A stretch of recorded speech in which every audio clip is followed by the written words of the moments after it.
আজকের সকালে বাছাই করা সবচেয়ে 10টি গুরুত্বপূর্ণ খবর বিস্তারিত জানিয়ে দেওয়ার সঙ্গে থাকবেন। বিজেপিকে ক্ষমতা থেকে সরাতে পারবে একমাত্র কংগ্রেসই, বিধায়ক সুদীপ রায় বর্মন।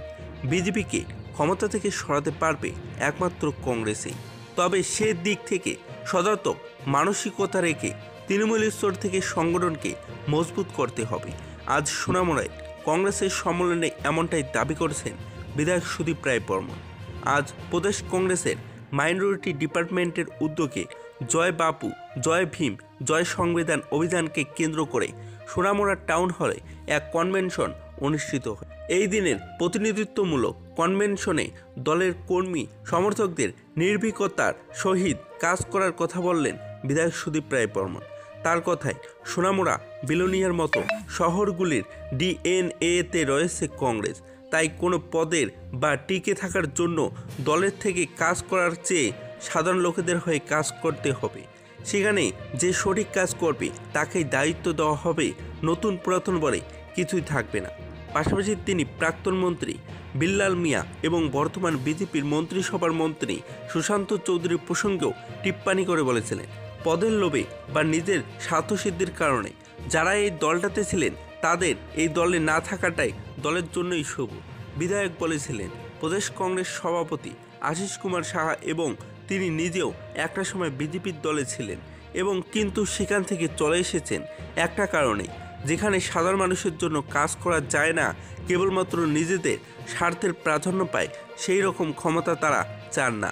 তাই আগামী দিনে দলকে মজবুত করতে হলে, ত্রিপুরা রাজ্যের বিধানসভায় কংগ্রেসকে প্রতিষ্ঠিত করতে হলে ঘরে বসে থাকলে হবে না, বুথ স্তরে গিয়ে প্রতিটি সাধারণ মানুষের সঙ্গে থেকে কাজ করতে হবে। এই দিনের কনভেনশনে এছাড়া বক্তব্য রাখলেন প্রদেশ কংগ্রেস সভাপতি আশিস কুমার সাহা। কেন্দ্রীয় এবং রাজ্যের ডাবল ইঞ্জিন সরকারের সমালোচনায় সরব হন। পাশাপাশি অন্যদের মধ্যে উপস্থিত ছিলেন প্রদেশ মহিলা কংগ্রেস সভানেত্রী, যুব কংগ্রেস সহ অন্যান্য শাখা সংগঠনের প্রদেশ নেতৃত্বরা। কনভেনশনে সভাপতিত্ব করেন প্রদেশ মাইনরিটি ডিপার্টমেন্টের চেয়ারম্যান রাহুল আমিন। এই দিন কনভেনশন শেষে সোনামুড়া শহরে এক র্যালি সংগঠিত করা হয়। র্যালিতে উপস্থিত ছিলেন অন্যান্য নেতৃত্ববৃন্দরা। কেন্দ্রীয় বাজেটে একমাত্র অসম ছাড়া উত্তর পূর্বাঞ্চলের কোনো রাজ্যের উপরেই গুরুত্ব আরোপ করা হয়নি আশিস কুমার শাহ।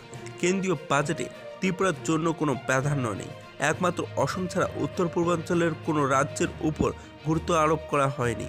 আজ কেন্দ্রীয় বাজেট নিয়ে প্রতিক্রিয়া ব্যক্ত করছেন প্রদেশ কংগ্রেস সভাপতি আশিস কুমার শাহ।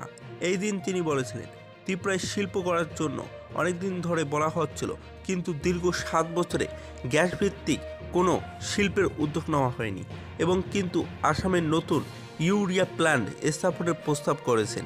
তার কথায় ত্রিপুরা থেকে 3 জন সাংসদ থাকা সত্ত্বেও এই রাজ্যকে গুরুত্ব দেওয়া হয়নি। গ্যাস ভিত্তিক শিল্পের মাধ্যমে রাজ্য বাণিজ্যিক সম্ভাবনার দ্বারা খুলে যেত এবং কিন্তু কেন্দ্রীয় সরকার ত্রিপুরাকে গুরুত্ব দেয়নি। বিজেপির জনজাতি মোর্চার উদ্যোগে দেবদারু বাজারে অনুষ্ঠিত বিক্ষোভ মিছিল। ফেব্রুয়ারি ভারতবর্ষে জনজাতি মহামান্য রাষ্ট্রপতিকে কংগ্রেস নেতা রাহুল গান্ধী কর্তৃক আপামনের প্রতিবাদে জানিয়েছিলেন 38 জুলাইবাড়ি মণ্ডল বিজেপির জনজাতি মোর্চার উদ্যোগে আজ দেবদারু বাজারে এক বিক্ষোভ মিছিল অনুষ্ঠিত হয়। আজকের মিছিলে উপস্থিত ছিলেন বিজেপির জনজাতি মোর্চার মণ্ডল সভাপতি সমঞ্জয় ত্রিপুরা, এমডিসি সঞ্জীব রিয়াং, জোলাইবাড়ি বিজেপির মণ্ডল সভাপতি সুজিত দত্ত, বিজেপির দক্ষিণ জেলার সহ সভাপতি চেতই মগ সহ অন্যান্যরা এবং বিজেপির জনজাতি মোর্চার উদ্যোগে আয়োজিত আজকের এই বিক্ষোভ মিছিলে বিজেপি ও আইপিএফটির কর্মী সমর্থকদের উপস্থিত হার ছিল লক্ষণীয়।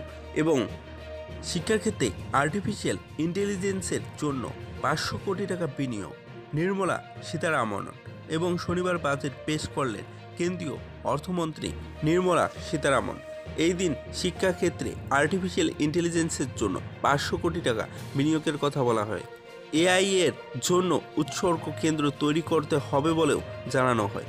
নির্মলা সীতারামন বলেছিলেন, কোটি টাকা ব্যয়ে শিক্ষায় কৃত্রিম বুদ্ধিমত্তার জন্য একটি উৎসর্গ কেন্দ্র স্থাপন করা হবে।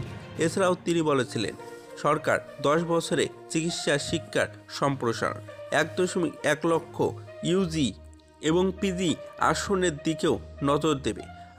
আগামী বছর চিকিৎসা শিক্ষায় অতিরিক্ত 10,000 আসন যোগ করা হবে বলেও জানান তিনি। উল্লেখ্য, চিরাচরিত বই খাতা নয়, 2025-এর ইউট্যাবের বাজেট পেশ করলেন কেন্দ্রীয় অর্থমন্ত্রী নির্মলা সীতারামন। শনিবারের সকালে কেন্দ্রীয় বাজেটে পেশ করার আগে মন্ত্রকের বাইরে বই খাতার পরিবর্তে ট্যাব হাতে দেখা যাবে এবং কেন্দ্রীয় অর্থমন্ত্রী নির্মলাকে মন্ত্রক থেকে রাষ্ট্রপতি দ্রৌপদী মুর্মুর সঙ্গে দেখা করতে যান নির্মলা। অর্থমন্ত্রীকে নিজের হাতে 500 দই চিনি খাইয়ে দেন রাষ্ট্রপতি মুর্মু। এরপর বেলা 11টা নাগাদ বাজেট পেশ করলেন নির্মলা। জলের দাবিতে আসাম আগরতলা জাতীয় সড়কে নেমে অবরোধ এবং জল জীবন মিশনে বাস্তবের রূপ নেই। দীর্ঘদিন ধরে নেই পানীয় জল, তাই জলের দাবিতে আসাম আগরতলা জাতীয় সড়কে নেমে অবরোধ করছে গ্রামবাসীরা। ঘটনা ঊনকোটি জেলার কুমারঘাট মহকুমার পাবিয়াছড়া বিধানসভায়। দীর্ঘ 7 দিন যাবৎ বাইরের ব্যবহারের জল তো দূরে কথা, খাবার জল পাচ্ছেন না এলাকার লোকজনেরা। কিন্তু প্রশাসন প্রকাশ্যে জল জীবন মিশনের নামে বাড়ি বাড়ি প্রতিশ্রুতি পানীয় জল পৌঁছে দেওয়ার কথা বললেও বাস্তবে সাধারণ মানুষের সরকারের বিগত 7 বছরও এর সুফল সঠিক মতো পাচ্ছে না বলেই অভিযোগ দীর্ঘদিনের। এবারে পানীয় জল না পেয়ে একেবারে আসাম আগরতলা জাতীয় সড়ক অবরোধ করে বসল গ্রামের মানুষ। ঊনকোটি জেলার পাবিয়াছড়া বিধানসভাধীন কুমারঘাট পুর পরিষদ এলাকায় 15 নম্বর ওয়ার্ডের ট্রাক সিন্ডিকেট এলাকায় মানুষের অভিযোগ, দীর্ঘ মাস ধরেই তারা ভুগছেন পানীয় জলের সমস্যায়। গ্রামবাসীদের অভিযোগ, গ্রামের শাসক দলীয় ওয়ার্ড সদস্য থেকে সংশ্লিষ্ট দপ্তরকে এগিয়ে নিয়ে জানালেও তাদের কথা পাত্তা দিচ্ছে না কেউই। এলাকায় পানীয় জলের পাম্প মেশিন থাকা সত্ত্বেও সঠিকভাবে জল পাচ্ছেন না, কারণ সেই চিন্তা নষ্ট করে যাওয়ার সেটাকে সারাই করারও উদ্যোগ নিচ্ছেন না। 40 ফুট উচ্চতা বিশিষ্ট সরস্বতী মূর্তি ও পূজার প্যান্ডেলে উদ্বোধন করলেন মুখ্যমন্ত্রী ডক্টর মানিক শাহ। রাজ্যের সবচেয়ে বড় সরস্বতী মূর্তি তৈরি হয়েছে রাজধানী বরদোয়ালিতে। রবিবার বসন্ত পঞ্চমী পূর্ণতিথিতে 40 নং ওয়ার্ড কর্তৃক আয়োজিত এই সরস্বতী পুজোর উদ্বোধন করছেন রাজ্যের মুখ্যমন্ত্রী প্রফেসর ডক্টর মানিক শাহ। এছাড়াও এই দিনের উদ্বোধনী অনুষ্ঠানে এলাকার বৃদ্ধ নাগরিকদের সম্মান প্রদান করা হয়েছে।